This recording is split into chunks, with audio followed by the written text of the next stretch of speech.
The Order of Light presents We Are the Disclosure, episode 26. With our guest, Dr. Onay, our Pagan, as we go through a trip of the world of animal intoxication. Now is the time for those with experiences to speak. We are not waiting for the disclosure. We are the disclosure. Hello, everyone. Welcome back to the channel. Tonight, I have a very special guest, a PhD, Onay Pagan, graduate of Cornell University, also went to University of Puerto Rico. He specializes in animal biology and many other biologies as well. But more importantly, he's the author of a book that I just recently got that's really incredible. It's a trip through the world of animal intoxication, drunk flies and stoned dolphins. And when I first came across this book and I watched a few interviews with Onay on there, I was so impressed. And learning about this, it really helped me realize that in order to understand the rest of the universe, we must understand every aspect of what's on this planet. And Onay specializes in studying a specific type of worm, which today I got my Tremors shirt on. One of my favorite movies as a kid. I've always kind of been fascinated with worms. Even when I was a child, believe it or not, I ate a bunch of them to make a couple bucks on the playground. Anything to make a couple dollars, I felt bad after doing it, but it's one of those things. And his education and his research that he's come across and the things he's put together about the animal kingdom, from creatures that you can't even see that are that small to animals that fill up the whole ocean, and etc. He spent so much time researching this mystery of the history behind animals and the way they cope with their surroundings, how they adapt, and what intoxications they use. And I was so fascinated by this, I absolutely had to have him on this show. So yeah, welcome to the show, Onay. Hola. ¿Cómo está, Hola. amigo? Todo muy bien. Thank you for having me on, Robert. It is a pleasure and an honor to be here with you. I've been looking forward to this for a long time, and as I promised, I'm going to tell you a couple of stories about my name. Yes. Because my first name is Onay, my last name is Pagan, right? But here is one Pagan. I had a lot of fun with that. But Onay is a Greek name, but I'm Puerto Rican. Go figure. Okay. Yeah. My father's name was Onesimus, and that's from the Bible. His nickname was Onay. So when I was born, well, here I am. So he named me after his nickname. But then Pagan here is Pagan. I actually live in Pennsylvania, and I'll tell you the story of how I came to the mainland in a moment. But when we moved to Pennsylvania, a couple of people in the neighborhood thought that I was in the Pagan biker gang. they actually, a couple of months after we moved, one of the neighbors came, and I have to confess that I was very nervous because I thought, no, it's just my last name. Okay. And even once I got an email from a lady who wanted to raise her kids in the pagan faith, right? And she thought that I was a pagan priest. And I said, well, yeah, I respect you. But it's just my last name. I'm Pagan. That's the, and as I said, I'm Puerto Rican. I grew up in the island until I was 35. I was a non-traditional student. I did my bachelor's in general sciences because I kind of couldn't commit. I took astronomy. I took computer science. I took, all this type of things. Then I did a master's in biochemistry, and I worked for a while. I was married. Our two first kids were born already. We have 3 kids. And when I was 35, I got the opportunity to go to Cornell University. A recruiter came to the island. He was a friend of my mentors in Puerto Rico, and they basically recruited me. They offered me a position and a scholarship, and I told my wife, it's freaking Cornell. Okay, so It's Cornell. I gotta go. exactly. So, and I always wanted to do it, but I needed to work. So at 35, we moved there. Our youngest son was born in Ithaca. So the best thing that we got from Ithaca was our Andy. He just graduated culinary school. What's his name? Andrew Oh, Benjamin. I'm from Ithaca area, and my Okay. brother's name up there short is Andy, and his There real we name is go. Andrew. Okay, That's yeah. right. It is wild. So he just Awesome. finished culinary school. He's actually in North Carolina doing an internship, and we miss him dearly. But he's awesome. We also have my oldest child. She's my daughter. She's 31. I don't know when that happened, and we have a 24-year-old boy. So Wow. so we have 3 kids. But we're having fun. And I work at Westchester University in Pennsylvania. And my organism, that's another funny story because I never, even though I like all of sciences, and please stop whenever if I'm talking too much, because if I talk science, I'll go nuts. No, So, go. I'll okay, cut you off if I have a question. But okay, keep going, brother. yeah, because On the lay. Keep it going. so my main love in science used to be biochemistry, pharmacology, things like that. So my master's, as I said, is in biochemistry. In my PhD is in pharmacology and neurobiology, okay, the brain and stuff like that. But then when I went to Westchester University, I needed to do a research program. But when I was doing my PhD, I was doing biophysical chemistry. I did a PhD in a physical chemistry lab. I read about this organism called Planaria, flatworms. And these are the worms, the freshwater ones, that you can actually cut their heads off and they will regrow a new head with a fully functional brain. Okay? Can you Wow. imagine if we learn how to do that to repair, I don't know, brain damage from a car accident or Alzheimer's, things like that? So there's a lot of people doing this type of research. I use them to do pharmacological research. So that's the short story of my science here. I just want to speak on that. Many people in the extraterrestrial community, which we'll talk about your stance and what Absolutely. your beliefs on that, but a big question is, why are these beings coming here and what are they doing? And there's a lot of beings that come here to research certain animals and creatures in the ocean, on land, that to them and their scientific capabilities, they can reverse engineer and do miraculous things with.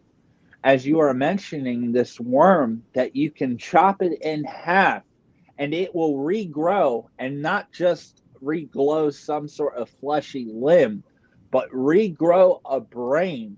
Imagine if you incorporated this sort of genetics, and we have the technology and science to incorporate that genetics within the human being species. Absolutely. You're Absolutely. creating an indestructible kind of human being.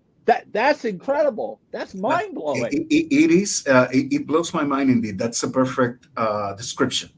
Yeah, because there's not very many other animals that are capable of doing that, and then again, the possibilities are endless. But the research in that specific area, it's kind of beginning still. We don't know a lot. We don't know a lot. A lot to learn. And once technology and scientific procedures and the knowledge gets there, this research that may seem minuscule and little right now may become very liable and important once the spiritual and technology side of things catches up to mainstream science. No doubt about Absolutely. it. It's valuable information. Wow. And how long have you been studying these worms? About almost 18 years. That's what. 18 years. Yeah. And other than that, other than these beings be able to regrow themselves with a new brain, have you noticed anything else about these worms that Well, is significant? I'm about to blow your mind once again. the yeah, part of the allure that these worms have for me is that, for example, they display characteristics in response to, for example, abused drugs that are very closely reminiscent of what we go through. For example, if you put nicotine in the water of the worms, you leave it there for a while, and you take the nicotine away, you change the water, put fresh water in. The worms go nuts. They shake, they start swimming like crazy. They latch themselves at the bottom of the dish and they go like a cobra. They are, for all intents and purposes, addicted to nicotine. Oh, Okay? wow. So, and some groups, including mine, are using them as a model to study addiction and processes like that. And we are going to talk about way more. I Yeah. have the feeling. Yeah. So these worms, when nicotine is introduced into their environment, once you take the nicotine out, they start to lose it. Yeah. They go They into what and while they're having nicotine, they act normal. it depends on the concentration. If we give them a lot, like anything, they can get it can get toxic. But Yeah. at concentrations similar to the ones that a person with a cigarette will consume, they can go a little slower and whatnot, but they tolerate it very well. Wow. So Wow. And it's yeah. Go ahead. yeah, so also just to put a disclosure, a disclaimer out there. I almost Yeah. said disclosure to the show name. A disclaimer out there. A lot of the topics that we are going to be getting into, Oni is going to blow our minds, and a lot of them are quite comical. But it's important to note that addiction is a serious disease, and it's something that so many people have suffered and went through along with family members where they had to experience these addictions firsthand. And at the end of the day, addiction to any sort of drug is not a good thing, and in no shape or form does Oni or myself condone this. But with that being said, some of the things we're going to talk about, it's going to be pretty funny, and we're going to be laughing and having a good time because it's absolutely mind-blowing that these Yeah. animals go through these things. But we do want all of you to know that this is a serious thing, and if you or a loved one needs help, there's many places you can reach out to get the help you need. And at the end of the day, intoxication and addiction is a serious disease, and it's no laughing matter. But in light of this interview and the topics we're talking about, when we tell you about a koala and it being drunk, you're going to have to laugh. It's kind of hard not Yeah. to. So, No, great no, little disclaimer. no. And I thank you, Robert, for saying that. Uh, I am exactly of the same frame of mind as you are, because people say no, addiction is a moral failure. No, addiction is a disease, right? And we that touches every single person in society. We all have friends, family, loved ones who struggle with that. Okay, so and as you said very well, and I thank you for being so sensitive. It is a serious matter. However, again, humor is a way to learn things. Mm-hmm. Okay, and that's kind of the approach that I do, not only in my writing activities, but also in my classes. I love telling dad jokes, silly jokes, stupid jokes. I have gone teaching dressed as Darth Vader. Okay, because and that's this year Halloween falls in a school day, so I'm gonna do the same.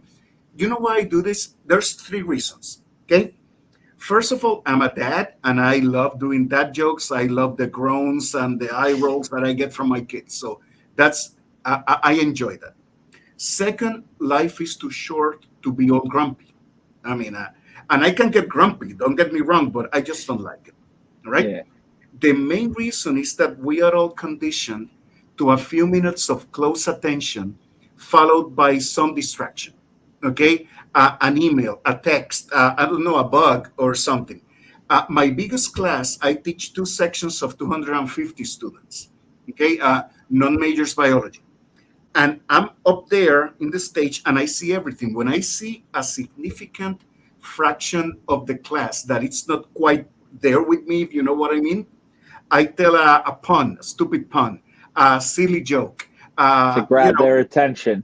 exactly. I get pity smiles, courtesy laughs, eye rolls. I accept them all because I reset their attention back to me so they don't waste their time or mine. So does this make sense? Yeah, So absolutely. As a teacher, I was a teacher in Turkey for 2 years that's right. teaching English, and I would have to do things to kind of grab my students' attention. Yep. And for example, one thing I would do, I never sat down and taught. I would always stand up and I would walk up and down the aisles I do the interacting. same thing. Yep. And when a student would start to doze off, I, in their language, I was like, "Yo, wake up!" Kind of just to catch them off guard. I'm speaking English, and then I'm speaking in their language, telling them, "Yo, wake up!" They're like, "Yo," and Yeah. just those little funny things, and those students really take away from that, and that's what makes you such a phenomenal educator and a Thank teacher. you.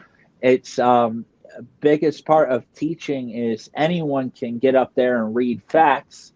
How do you keep people entertained? How do you Yes, get them to absolutely. obtain this? And that's what makes a good teacher a good teacher. So I Thank you. completely resonate with that, no doubt about it.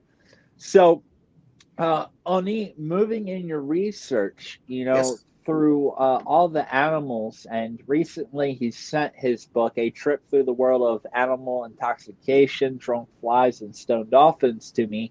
Now, I've been reading through it, and there's a couple little things that I really found interesting and valuable, and I would love to hear more of your insight on this. And I know everyone that's watching this is probably thinking, well, I came here to hear about drunk flies and stone dolphins. Oh, So, you'll get your well, wish. yeah.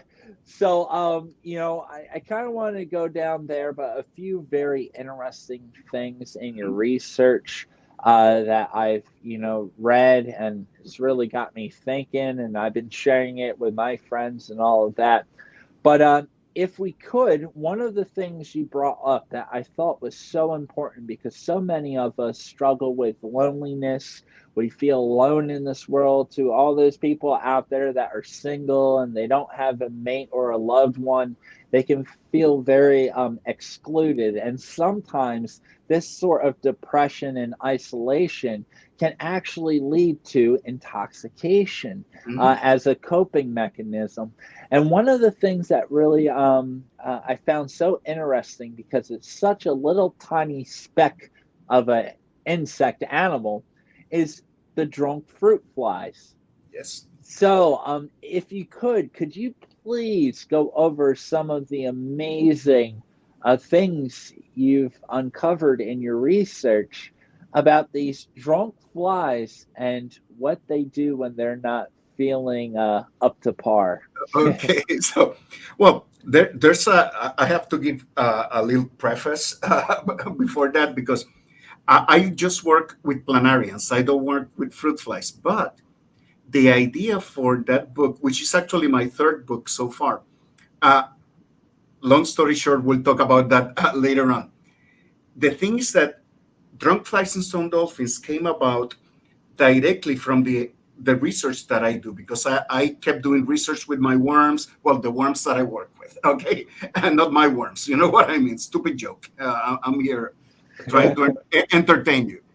So, and then I thought, how many other animals can get intoxicated or can be sensitive to abuse drugs, and then I started doing this literature research, and I found so many things, including the story of the drunk fruit flies. So, and there's a few aspects of that.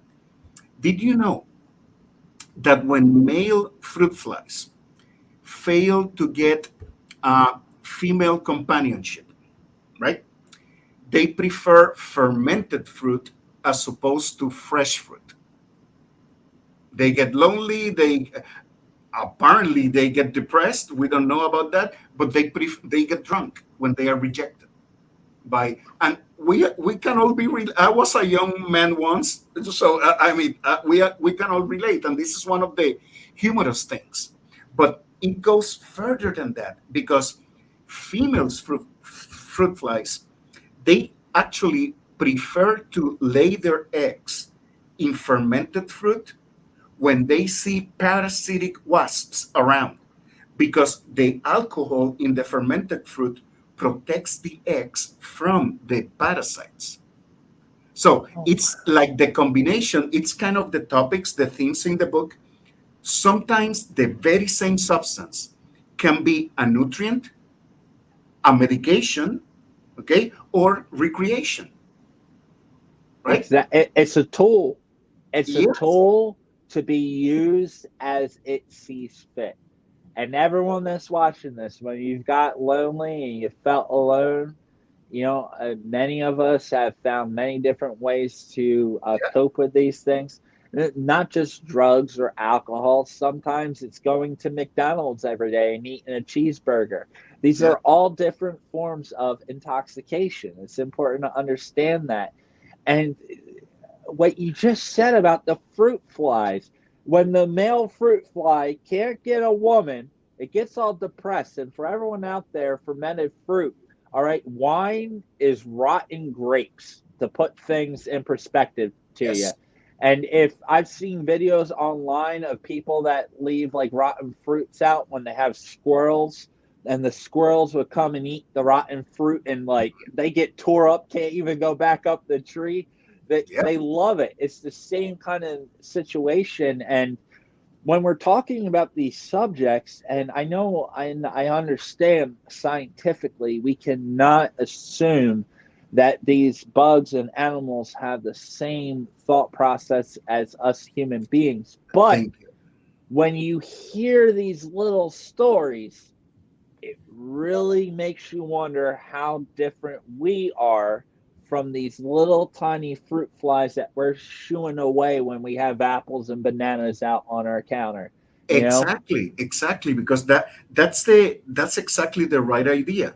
Because okay, we can never be sure of what an animal feels or thinks. Heck, part of the time I don't know what I am thinking. You know you know what I mean. So let alone what other person is thinking or what an animal thinks. But this idea that, for example, animals they don't have feelings, that they don't. Anybody who has ever had a pet knows that this is not true.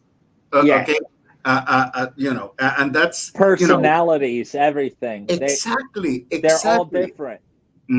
So, and this idea has been going on for a while with several. It depends on the time. It's either rejected or more accepted. Ever since Charles Darwin's time, he actually said something in the lines of that the differences in thought or in brain nervous system between people and animals is a matter of a degree, not of kind. Okay, and I tend to agree with that because I mean we all share an evolutionary history, and I realize that many of your listeners, and I don't know about you, may think something that evolution is not a valid idea, but in that sense we have to distinguish between the fact of evolution and the theories of evolution. So there's animals that yeah. Oh, go ahead. Sorry. No, you're absolutely right. And Oh, I, okay. I want to jump in. Not Yes, saying that please. I necessarily agree with everything that Darwin says, but Oh, yeah. there is natural evolution. We can see it in real time. And Yeah. I believe that every now and then, intelligent manipulation of evolution is introduced along different ways, but naturally, without a Yeah. doubt in my mind, evolution happens naturally. And even these extraterrestrials are a evolutionary descent of something or the other. Mhm. It has to be that's laws of the universe. So whether you think we're created by the Anunnaki or other species, or that we somewhat evolved along the way, and at some point or time beings came and manipulated the genetic code and evolved. Still, there had to be some sort of evolution to that being, that these beings came and manipulated and enhanced, so to speak. But Yeah. evolution is Oh yeah, absolutely a it's real a fact. thing, because mutations sometimes can be something that destroys a species or helps it evolve. Yes, absolutely. So, No doubt and about it. probably this is a very good time to express my stance on this type of topics. For example, listen, I love all quote unquote weird topics. Okay, I'm very curious about all of them. And as I talk to you behind the, before we recorded, what you see is what you get. I've known so many people, loved ones, friends, who've gone through strange experiences that they have shared them with me without any, you know, any purpose whatsoever, no profit. They're not selling me anything. I have no reason that to think that they're lying to me, and I have to give them the respect that they experienced what they experienced. Okay, I have never, to my knowledge, have experienced anything weirdly like that. So, on, and until that happens, I have to. My frame of mind is like a hopeful skeptic. Yeah, Okay, beautiful. not a debunker, never a debunker, because in my mind, if you classify yourself as a debunker, it's kind of disrespectful, right off the It bat. is. You don't want to do the time to research this to prove why it is wrong Exactly, or right. Not saying exactly. you have to agree with it, but just keep an open mind Yeah, and explore every avenue before you come to your thesis, yep, right? yep. And that's a beautiful message. And I know a lot of Thank you. people that watch this channel, they're in your shoes, Oni.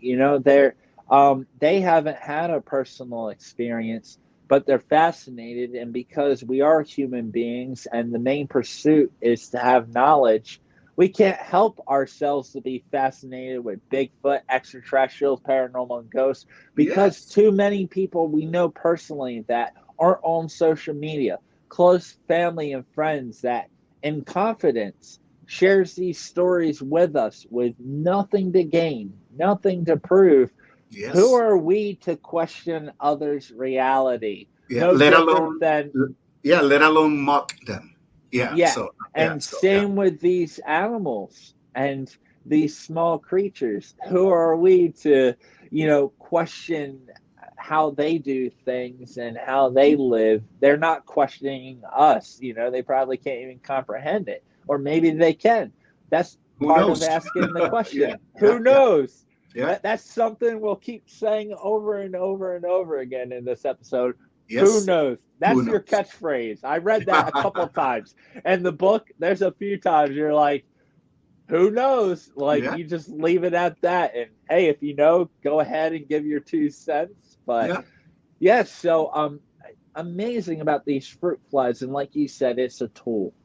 And the females will lay their eggs on there in order to protect, where the males are using it as a mechanism, possibly scientifically. I got to be scientific about, possibly to help cope with the letdown, Mhm. of not getting a mate out there. But this is just one simple animal. So, sticking true to the title, and all the people that will probably be watching this because they saw the title, Drunk Flies and Stone Dolphins. I want to hear about that. So, dolphins, as we all know, are very intelligent beings. Mhm. I'm a big fan of Hitchhiker's Guide to the Galaxy, Thanks, and thanks for the fish. so long and thanks for all the fish, 42 all day long, and I really resonated with that. And when Mhm. I lived in Florida for a while. I lived in the Gulf of Mexico. I used to go swimming, and I'm 6'8". I'm very tall, Oh my and God. the dolphins used to think I was another dolphin. I didn't have the beard, so just imagine a 6'8" Yeah, body of it's right. flesh. It's in the range. Yeah. They would swim with me. They would come up right side of me, and I'm like, oh, these beings. I was never afraid or anything like that. I really let's for all the younger people. I vibed hard with dolphins. I like their style, and once we talk about how dolphins get intoxicated and their puff pass that they got going on, I would love for you to get more in details of what you've came across in your Okay. research about stoned dolphins. How in the world do dolphins get stoned, and why do they do it? Well, Million that's dollar question. oh well, that it is a big question, and that was one of the most kind of frustrating parts of the book to write because by training and temperament, I like to document everything. If you begin to read the book, I use footnotes, I use endnotes because I don't want. Let's suppose what I'm trying to say is that if I tell you something, if I write something for your information, I want you to know where I got it from and that it didn't come from me. So I don't want to appropriate any authorship when it's not warranted. But in the case of the quote unquote stone dolphins, there's not a lot published scientific material on that. However, a few years ago, a documentary filmmaker went with a crew underwater to film the behavior of a pod of dolphins. All right. Now, it's been well documented that dolphins like to play with a specific type of fish called the puffer fish, no pun intended. Okay. Yeah. Yeah. So The blowfish for the everyone out there. blowfish, The exactly. So they puffer puff fish. up, yeah, and some species have even bones that stick out, and they defend themselves like that. But they have a second line of defense.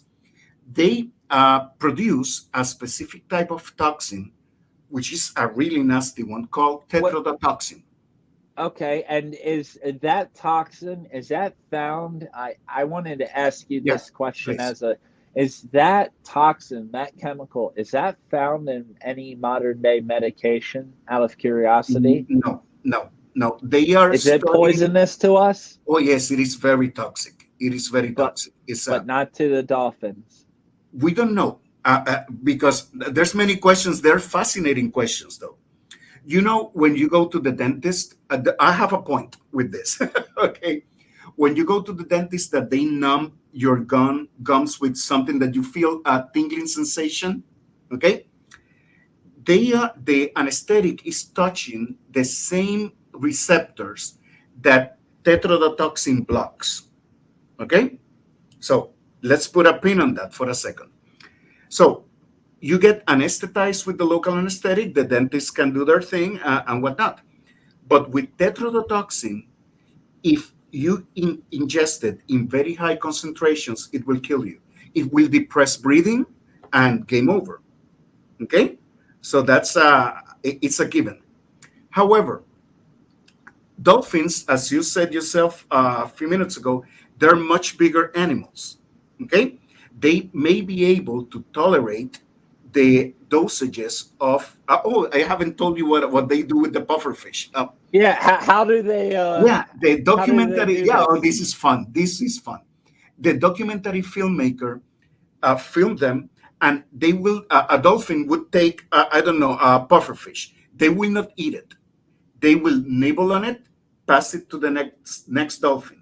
They will nibble and pass. You can imagine you can get the image. Okay, Chi so chong, puff puff pass. Yep. exactly. So and and then the filmmaker interpreted the behavior of the dolphins. They were swimming like slower and whatnot, but no research has been done about that. However, it's been documented that dolphins do like playing with pufferfish. Okay, so but we don't know if they are getting high.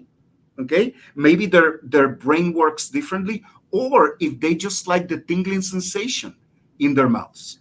To clean out bacteria that the dolphins Possibly, are consuming from yeah. eating crustaceans and other Be, fish. yeah, and it's not only Does it dolphins. kill the bacteria that get stuck, or are It they can. using this for, a Who knows? municipal? Yeah. Because this is the, for example, have you heard about fugu? Oh, what? Fugu. Have you heard about that? No. It's a delicacy in Japan that is essentially the original sushi that specialized cooks, they take puffer fish and they take the most toxic parts of the fish away, and the people who like it, they like the tingling sensation, but people have died eating improperly prepared fugu.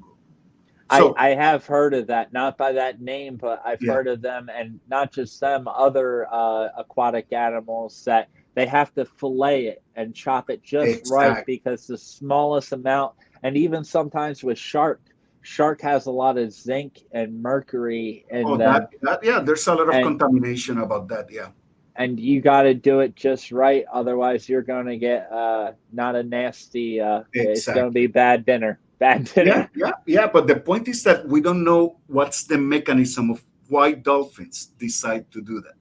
Okay. And I We could hope somebody, speculate. We could absolutely, yeah, speculate. we can go nuts. And I hope somebody's doing that research because it would be completely fascinating. And it will not be out of character. As you said, dolphins are rather intelligent animals. They, I mean, they live in an environment that it does not lend itself to technology. Okay, but they are as intelligent as any other mammal of comparable size. And they can be quite ornery. And when it comes to their sexual drive, some of the Yes, things they do, it really makes you wonder when you hear some of the crazy things human yes, beings are into. Dolphins are really, really kinky and weird. I'll leave it at that. But yes, yeah. But oh, they are very strange and mhm, extremely mhm. intelligent. Their brains are up there. There's the human brain, and their brain is maybe two or three brains under. They're not that far behind us, and like you said, they lack the technology interference and certain innovations that has transpired through the human evolution that we've Mhm. went through. And some of these beings, and these dolphins and things like that, they're in an untouched world. So Excuse it's me. almost impossible for us to tell what they're really, really thinking. And that would be an amazing experiment to have dolphins contained and to have, something on Electrodes their or brain. something. Yeah, Yeah, yeah. to monitor the spikes of what happens in their brain when Yes. they chop on what, because they don't kill the pufferfish, correct? Nope. They nibble on it. Which they're just getting enough. They know not to go all the way, but just to get a little bit of Yes. something, which, oh man, the intelligence in that. It's Yes. intelligence of Yeah. some sort. Yeah. And yeah, so something else through your research and all this, something that I really found interesting, because this is a mixture of both the animal world, and we're going to talk about, for everyone watching, we're going to talk about some other strange things with other animals as well. But I was reading, and when I learned some of your information and knowledge on ancient pesticides, Hmm. and it just so happens that these pesticides that were originally used for that purpose at a later point became some of the most dangerous drugs in human history. And Absolutely. I would love for you to go over that history of these ancient pesticides and how animals would, start to use that and others would die and overdose pesticides. Hmm. Please cover that for me Yeah, because that absolutely. was really interesting to me. Absolutely. So no, no, it is. It is fascinating. The current understanding is that many of the available psychoactive drugs were originally, well, their purpose, quote unquote, for the plant was as natural insecticides. And if we think about it, it makes sense because if we have, I don't know, a tobacco plant, right? And there's a, I don't know, a tiny bug that nibbles on the tobacco plant, nicotine can poison the bug, okay, and the bug will die, exactly. but a much bigger human, as we were talking about with the tetrodotoxin. I mean, one cigarette, and I'm not condoning smoking, all right? But the amount of nicotine in one cigarette is not acutely toxic for most humans, Hmm. okay? The same thing happens with poppy plants. We're talking about morphine and related drugs, the coca plant, cocaine and related, because they interact with receptors that insects have, that we have counterparts of those. It's just that in an insect, the dosage is so high that it will poison them. In a human, which we are much bigger, it will cause psychoactive events. And many of those psychoactive substances, they can mimic natural neurotransmitter substances in humans. For example, nicotine mimics a specific neurotransmitter in the brain that it's called acetylcholine. The name is not important, but I'm going somewhere with this.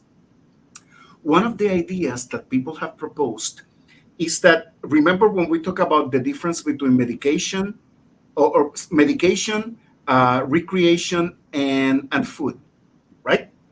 Let's suppose that 50,000 years ago, an ancestor was, I don't know, very hungry, was in a famine, okay, under severe malnutrition. And they saw a tobacco plant without thinking about smoking or anything. They will eat anything. That nicotine can potentially substitute partially for the neurotransmitter that it's in deficit for the human, and they will begin to plant, take care of the plant. They will, protect it, all these type of things. So, and then again, when we talk about alcohol, we talk about how flies use them for protection. We cut ourselves, we can use alcohol for disinfection. When you are on a diet, one of the first things that they tell you is don't drink alcohol. It has a high caloric content. But if you are a monkey in, I don't know, the Amazon, and you are under malnutrition, right? A fermented fruit is a rich source of energy. So monkeys are getting drunk in the Oh, yes, Amazon? there's a hypothesis about that. It's called the drunken monkey hypothesis, which Oh, wow. essentially, and it's not my hypothesis, it's Dr. Dudley, Robert Dudley. He actually proposed essentially what I told you, that uh, let's say monkeys that were very hungry, they found the not even the low hanging fruit, the fruit that fell on the floor, which began to rot and whatnot, and they ate it. And besides getting their fill, they noticed a weird sensation. Then they began seeking for that smell in the fermented fruit. Wow. And So with that being said, it kind of reminds me of the stoned ape theory of they apes McKenna, taking psilocybin mushrooms and yeah, becoming self-aware and consciousness, yeah, etc. it's the same idea. And for It's all the intents and fermented fruit version of it. exactly, Wow. exactly. So yeah, so with these plants, and as you're saying, some of these plants and how they evolved. If I was a farmer back in the day, and I was growing corn and tomatoes and valuable crops that I know I could eat, it Yeah. would make a lot of sense to plant poppy or cocoa plants going You can get around. in trouble. Yeah.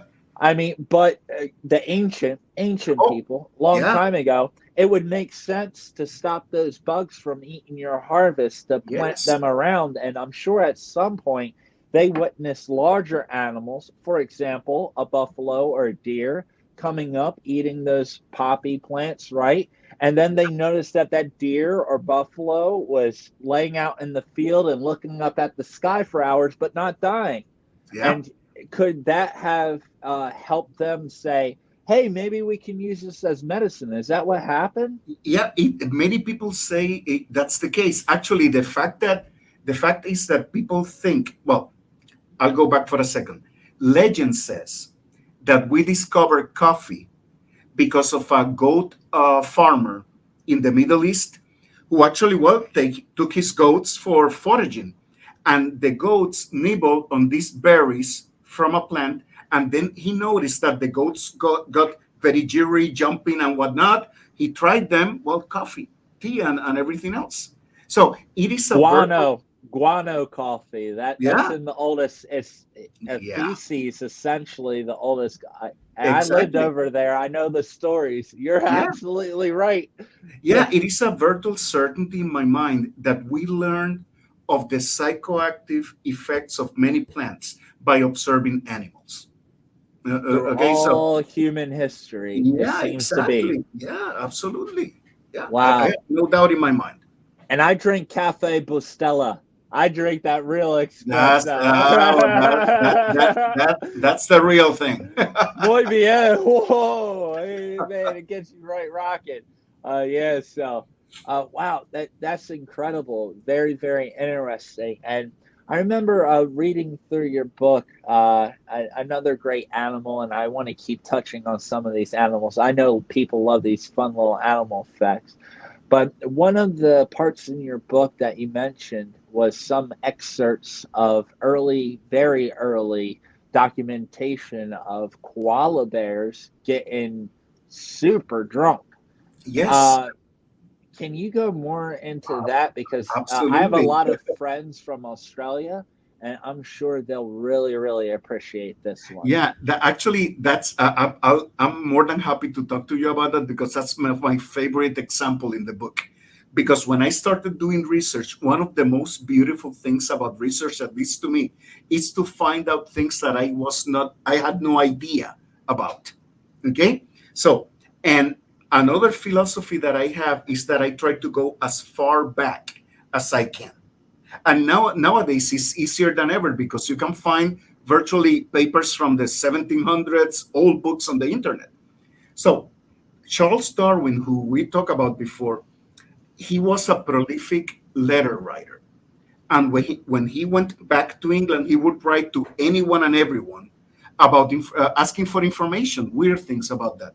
And people wrote to him that the early white settlers from Europe in Australia, they will get, I don't know, a pet koala, all right?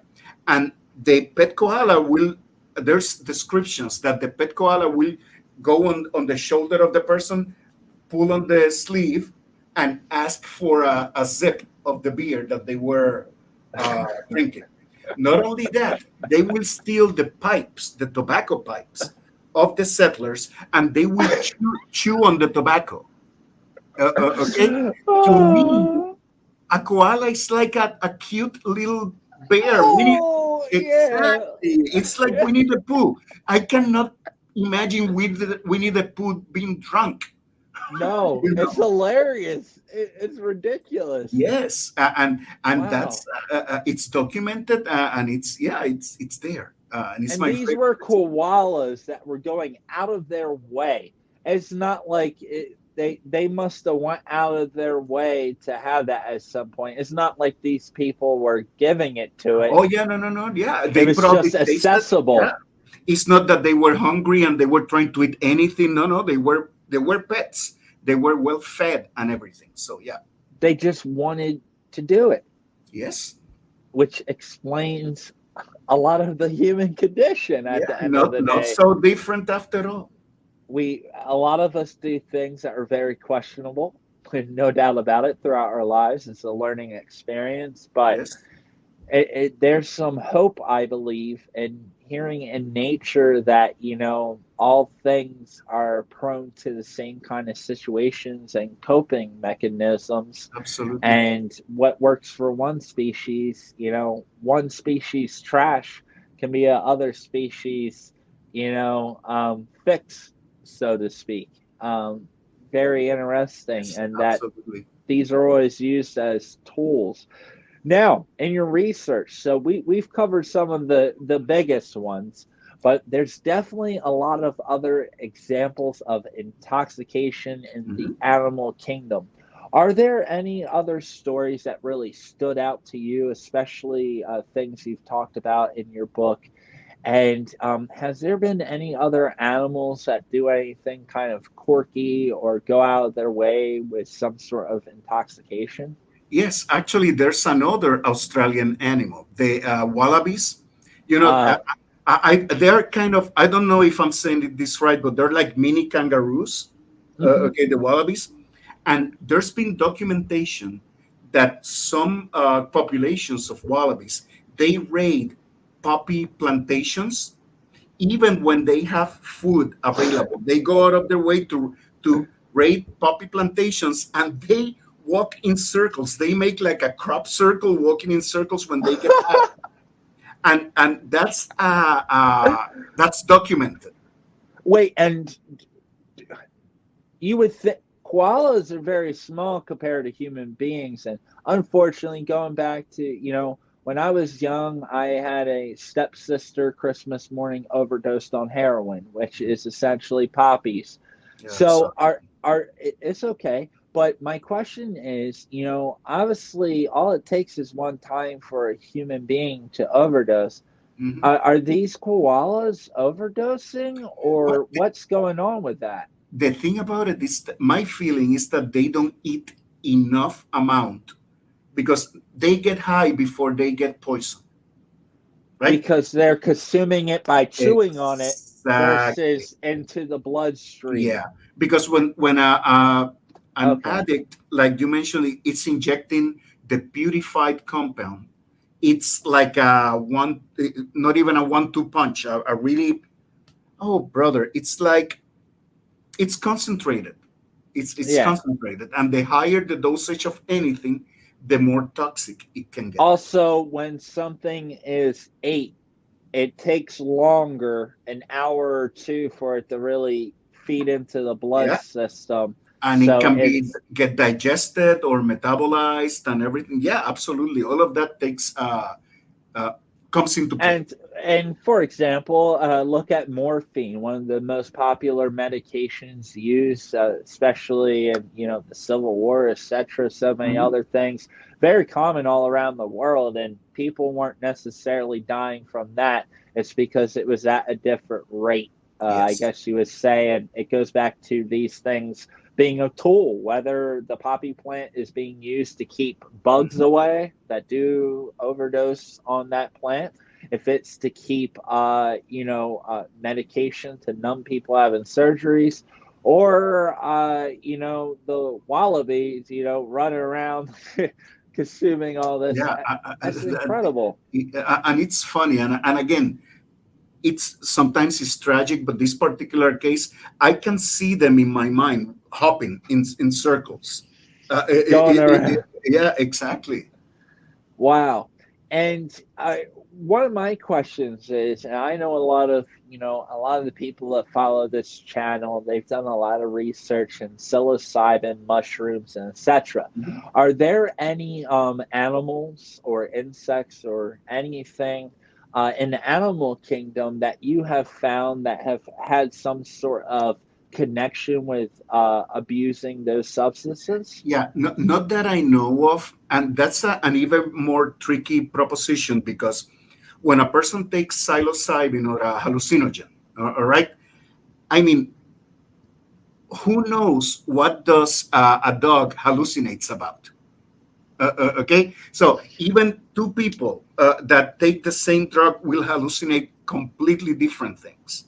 Okay, so to my knowledge, there's no specific case of animal addiction from psilocybin, mushrooms, any type of things.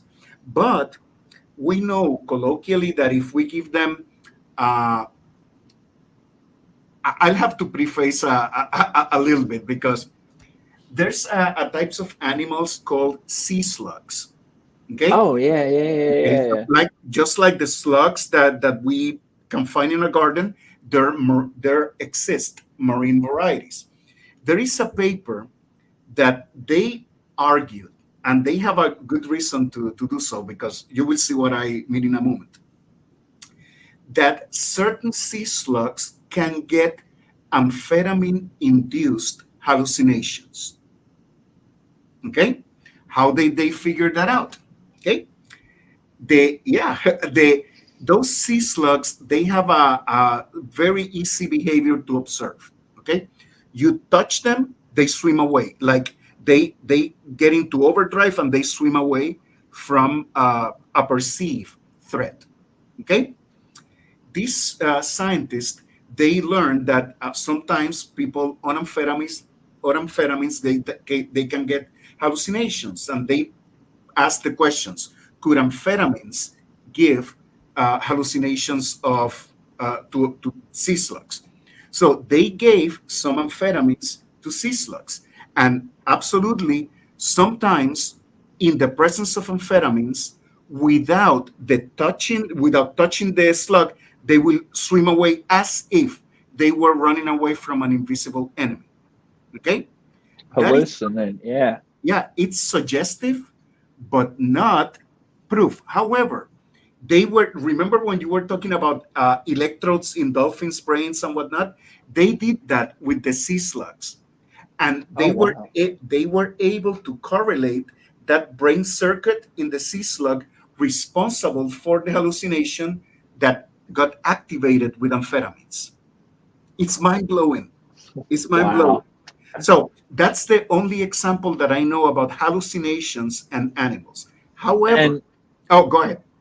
and with the sea snails, the sea urchins, and sea anomalies, these different critters that sometimes they leech off of, they give a lot of neurotoxins off too. Absolutely, yeah. And I wonder if to those creatures, as we've learned, these things react. That's why there's no exact scientific data, because not only does it react to every kind of species differently, but then the individual within that species will have a different You, psychoactive you experience. So got you it. can't say like every time A does B, you're going to get C.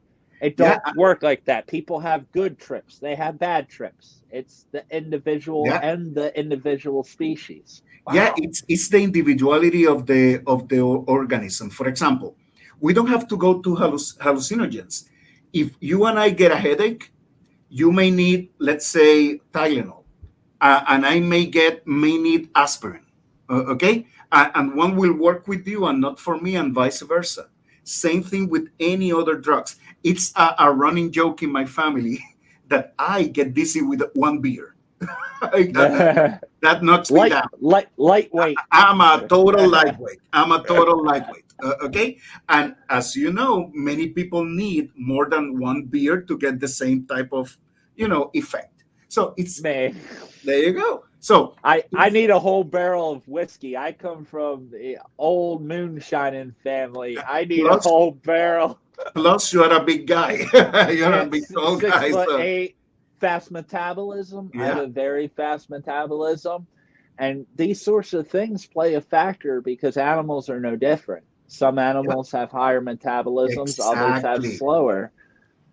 Wow. Exactly. Thank you And for if a doing that. species has a really, really slow metabolism, maybe they could consume something a lot more harmful and not have the same kind of It is effect, maybe possible. because it takes so long to process. I mean, It is all possible. spec. This is why you're studying this, Yeah. essentially, but with worms. But still, the information you're getting from the flatworm is really starting to line up and overlap with Yes. additional information you're finding. Absolutely, Um, and this is part of the reason why neither you or I condone drug use, because yeah. you don't know if the tiniest amount can knock you down or worse, or even if you are allergic. Some people are allergic to peanuts, okay, Yeah, and people die from that. Okay, so and you don't know until you get that first piece of data, but that first warning can be fatal. That's yeah. you know, it's a process of elimination, trial by error, and I mean that's science, isn't it? Isn't that like Yeah, what we but do? can you imagine how many people died figuring out which mushrooms were edible, which mushrooms were poisonous? But they would A say, "Don't eat lot. those ones." Yeah, exactly. So yeah, Like no, no, think about it. People in the old days, they're starving to death. They're going around. They're picking berries. At some point or another, people didn't know that this color berry would get you sick or kill you. exactly. And some foods you don't even notice the effects when you first have them. It's over a long period of time that the effects Yes, take place, and just yes. it's trial by error. All of the fact, I want to get your thoughts. The fact So that we're even here, it's truly a miracle when you think about all the yes, things we had to learn and overcome. It doesn't yes, make sense. We should yes. have all ate the wrong food and just, passed Especially away. especially you and I, because I'm older than you. I was born in the 60s, 64. No seat buckles. No, our parents. I mean, we survived. Okay, Yeah, it doesn't mean that safety is not a good thing. It is, and many more people survive because of that. But you said so yourself. Life is a miracle most of the time. Yes, yeah. It's I think of Jurassic Park. Life always finds a way. absolutely, absolutely.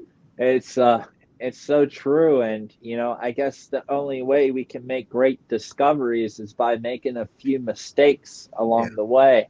Yes. And the animal kingdom has been evidently proof of this.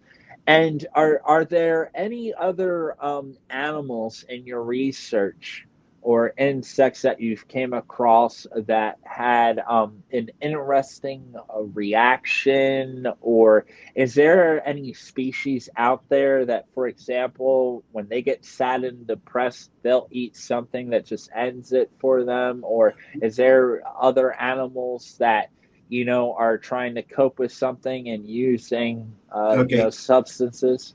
Not naturally, but you're gonna love this story too. It's about octopuses or octopi. I've heard They're it in both ways. aliens. Hold up. I want to be absolutely clear. Octopus are aliens. They are extraterrestrials. I don't know what meteorite they came here on. Meteorite landed in the ocean. I swear by it. There's no other Well, animal like them. They're so uh, weird. So they are weird. weird. They are weird. I don't know if I can get behind the alien hypothesis, but with all respect, again, there's an evolutionary history that well, DNA, all these type of things. But you're gonna love this story. You're gonna love this story because most, let's say, octopi. I like octopi because it sounds cooler. So, but Octopi. octopi, exactly. So, most species of octopi, they are curmudgeons. They are solitary organisms. Okay, they even when they are reproducing, they it's dangerous because one or the two sexes they die. Okay, because but somebody decided to give them ecstasy, the drug ecstasy, and they make that specific species of octopus more mellow, more social, more and that's another example. You can actually train a worm like the flatworms that I use to, let's put it this way, the flatworms that I work with, they like to be in the dark on the rocks and stuff like that because they're tiny. I don't know about an inch long. They don't fly. They're not venomous. They cannot escape. What do? They hide, right? So they are conditioned to flee away from the light, right? If you put them in a dish, half covered, half exposed to light, they will spend the whole time in the covered part because they hide. And scientists have used that as a proxy for anxiety. Okay? If you give these worms Prozac, they go to the light side without any issue whatsoever. How Wow. crazy is that? Wow. Wow. Yeah, And same, I take it the same with ecstasy. If they were to use this in this probably, experiment, they probably. would go towards the light because it helps them overcome the Inhibitions. anxiety. Yeah, yeah. Wow. So they Wow. are not so different from us. That's the mind blowing thing about this type Little of worms. little Who would have worms. thought? Who would Yeah. have thought? Wow. So, and also to piggyback on that, for everyone that may not be familiar with the history of ecstasy, scientifically, it was used by marriage counselors, human beings, and couples that were fighting and stuff. They would give them a little bit of this, and their Oh, anxiety would I go didn't down. know that. You didn't know this? Yeah, No, the no, first no. usage of ecstasy was actually by marriage counselors. People Huh? coming for marriage counseling, they would give each partner, the male and female, ecstasy, and they would actually want to love their spouse. They would Okay. overcome the the doubts they had about their own performance Mhm. in sexual life and things like this. It helped them overcome that and become more comfortable and really pour out their heart with their spouse. And obviously, after a while, they started saying, maybe there's better ways of therapeutic Yeah, counseling. yeah, yeah, But yeah. originally, that was one of the first mainstream uses of ecstasy. Was they called it the marriage miracle. You know, the miracle pill Thank you to fix your for marriage. teaching me that. I really appreciate it. I didn't know that. Yeah, really, really interesting. And there's a lot of information out there. But once again, you didn't need to know that, Oni. To from your studying of worms, you've came up with the same conclusion that But like mainstream doctors and therapists were figuring out. that's the beauty of science and experiments. Yeah. The overlaps, how Yes. things connect. Yes. Wow. And I would say, in the best of your knowledge, when it comes to why we do the things we do, why these animals choose to get intoxicated, is there any overall answer that you could, who Not knows? none that comes to mind because Yeah. that will entail getting into the thought process of an animal, and we sometimes we cannot even imagine the world of an animal. One of the main problems of philosophy, it's how does it feel to be a bat, right? Because humans, we are usually visual animals. We can do olfaction, but not as exquisite as a dog, for instance, let alone click and equal. Some humans learn how to do that. Okay, by the way, but I cannot even begin to imagine. Okay, even dolphins, they you know that they use like sonar. Sonar. Hmm. Exactly. And they can see, they can smell, but I cannot even begin to imagine what would be to feel a sonar image. We So can't. we We can't. can't. Exactly. So motivations, I mean, it's interesting. Does it mean that science cannot tease it out eventually? No, it doesn't mean that. But as of today, there's no easy answer for that. You would need, for example, of one insect or one bug, you would need millions of them under the same influence and be able to exactly see. I know I've had my dog, he's sleeping, he's having nightmares, having a dream, and we've all thought, I what does a dog dream about? What does a dog we have no idea. That I can't even begin to imagine or Yes. pretend. I'm sure there's some people out there that may be in tune, might be able to pick up on these things, but I Who most knows? certainly can't. I can't. Yeah. Who knows? And who knows is my favorite. Like I said, that was going to be the reoccurring theme of this because it's Yep. true. And I've always said anyone that says they know the truth, you run the other way. You Oh should yeah. listen to Yeah. people asking the hard questions that are just trying to figure this out. And if it wasn't for people like you studying a worm that can regenerate itself, not just this physical body and the brain part of that, that is, oh man. Yeah. And It's as a kid, I would always think when I saw chameleons and praying mantises, how they would change their skin and their background. I always thought, like, what would happen? And octopi. What happened if we learned to take their genetics and incorporate that into art? Would we have mhm. camouflage? That would make a great Yeah. soldier for the military. And more recently, just recently, it was I forget the university, a very prestigious university.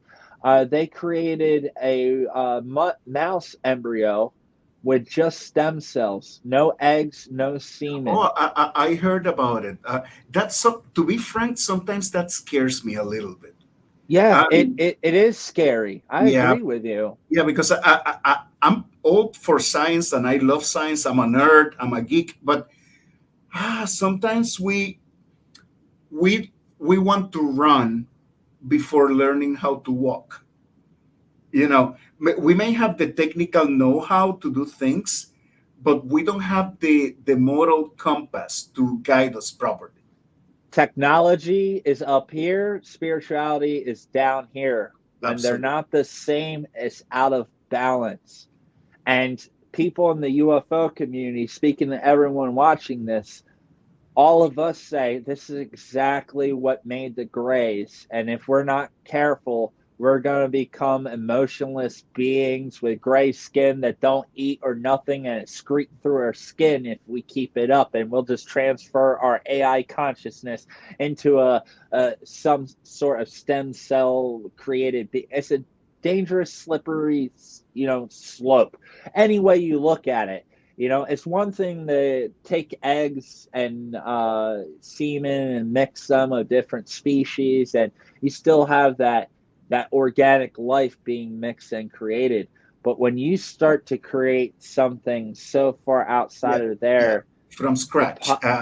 No, it's I don't know. it's it I just have a hard time understanding if there would be that thing that connects all of us and all animals in the universe, whatever that is within all of us that connects us all together.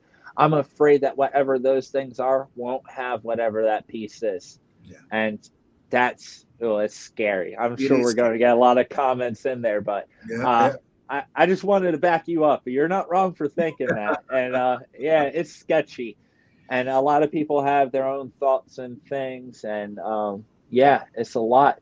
So yes, Oni, thank you so much for sharing this amazing information about these animals.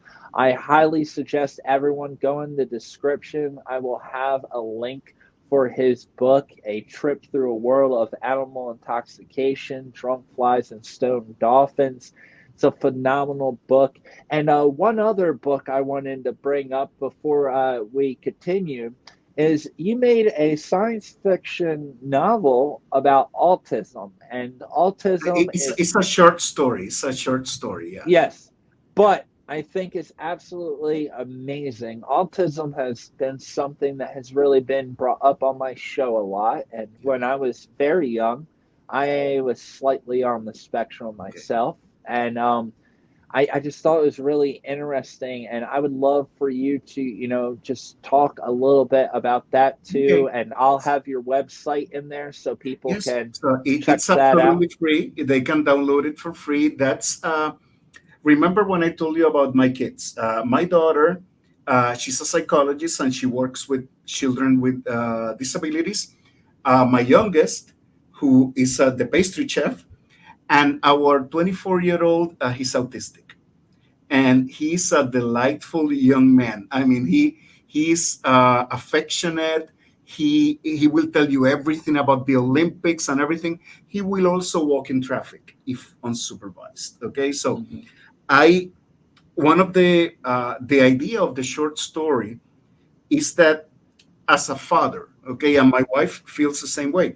We worry what's going to happen when we are not around, okay, because we would love to be with him through all his life. Sadly, it's not likely. So I came up with an idea, a hypothetical scenario of a father in the future who had the ability and the means to download his consciousness into a computer and eventually into an android body, so that his son will have somebody forever and something happens. And you can download it for free. Ooh. Yeah. So, and let me tell you, Oh, Robert, I would do that in a split second for me him. too. Uh, Me uh, uh, too. and well, I mean, I've yeah, said the exact same thing, and I in the disclosure extraterrestrial community, there's a lot of people, and this goes back to the stem cell thing yeah, of if we could create a physical living organism and transfer our AI consciousness, whatever, a version of ourselves into that to make sure our loved ones are looked after. Unfortunately, we would do that because that's how much we love, our loved ones, and that's a beautiful story. So it's Thank you. you creating that and going back, and as your son with autism is going through these things, being It's there in this droid to help him carry yeah. on, right? I would love for you to read it and your listeners too. Again, completely free. I'm not selling anything. It's just to express what a parent would do for his kid. Yeah, I think, and it brings up a beautiful point, not just what a parent would do for a kid, but what species would do to survive. Absolutely. And Absolutely. you want the survival of your child, which is, and this goes back to the animals and their process of survival and not having a choice and being willing to do anything to survive because life must find a way. Even Yeah. if we become the bacteria, it don't Yeah. matter, And you not know. only that, I may add to that that we don't know what animals think in that respect. But I also, I don't want my child to survive. I want him to be happy. Yeah, And I want to protect him from bullies, from people who are not going to be kind to him. Uh, and unfortunately. and that happens. That happens. I mean, and so kids who they don't have parents for whatever the reason, okay, who are disabled, they are abused. They end up abused, and it's terrifies me that Yeah, somebody will hurt my young man. it's so sad, and it's a lot for you to deal with. And I remember being in high school. I sat at lunchtime. I'm a big eater. I really like to eat, and I was a popular person in the school. I play a lot of sports. I was that guy. But at lunchtime, I just wanted to eat, and I didn't care about all the gossip and that. I was hungry. I'm a big boy, 6'8", and I would actually sit at all the handicap people. I became really good friends with them. I've been to disabled proms. I've been through all of that. But God let me bless you, tell you man. what, I've knocked out a lot of people that I've heard making fun of these people because I'll tell you what, people on the spectrum, they have it more put together than we ever will. I And agree. I agree. it and it's a shame people don't see that, and they look at them as spare parts, or it's just awful. These are human beings, and oftentimes, like you said, he can tell you every little tiny detail about the Olympics more than any normal quote unquote person could ever. So how messed up is he really? It's just, Yeah. that's why it's on the spectrum. And a lot of experiencers and what we call star seeds and these people that are in tune in the Yeah. universe, we're all on the spectrum. We don't fit in the society. And if society had their way, they would have us in a mental institution. Thank you for So saying that. We are all on the spectrum. I love that sentence. we are. And if you're not on the spectrum, you got to get on it because it's a beautiful thing. And having that love and understanding of the smallest worm to the largest whale, to Yeah. the largest planet and the stars in the cosmos above. Exactly. It's understanding that connectivity and that all life is precious. Absolutely. Even mosquitoes. Even mosquitoes, most of the time. I hate it. I'm sorry. I've studied all animals. Mosquitoes are the only one where I ask the universe, are they really necessary? I understand bees. I understand hornets. Mosquitoes I, are one of those where it's I, just I, like, I hear you. I hear you. and it's not And a food source. There's plenty of other bugs bats can eat yeah. and stuff like that. Mosquitoes, don't Yeah. study those. No, I'll try not to. But I wanted to take the opportunity again to thanks for the invitation. I've had a blast, and I would like to think that this is the beginning of a great friendship. I would love to keep in touch with you, and whenever you want me to come and talk about whatever, I'm game. So God bless for what you're doing, and thanks again. What can I tell Thank you so much, Onay Pagan, or one Pagan. What's you? One going on, pagan. brother? But really appreciate it. And yes, everyone, please make sure you hit the like button on this video, subscribe to the channel, go down into the description. You will find a link to Drunk Flies and Stone Dolphins along with Onay's website as well. And please check it out. And please check out that story about the androids created to help autistic child to have a best life he could possibly have in the future. It's a phenomenal story. I read it. I allowed him to share it, but I have already read it. I thought that's why I brought it up. I wanted him to Thank talk you about so it. much. Thank you. You don't hear a lot of the word sci-fi and autism put in the same sentence. But I just appreciate all you're doing and the research you're doing, trying to help us understand, how these animals work and our connection, and that maybe at the end of the day, we're not that different, and maybe we can value and appreciate these amazing, beautiful creatures on this planet, and more importantly, preserve them for future generations. Absolutely. Absolutely. That's it. So much love, brother. I will see you later. Yes. Stay out of trouble, everyone. Please join the YouTube membership for my channel. You will get exclusive badges, really awesome emojis, member-only live streams, posts, and chats and connections with me for only $5.99 a month. See you there. Hey everyone, check out the Order of Light merchandise store. We got a lot of different t-shirts there. The Humans Aren't Real, Lower Always Creek Incident. We got tank tops and Merkaba. We got stickers, glasses, a lot of different glasses, so get thirsty. We got bags. I live in New Jersey. We don't have bags anymore, so it's really nice. We got flip-flops, hoodies, and all the ladies out there, we got a bunch of awesome merchandise for you.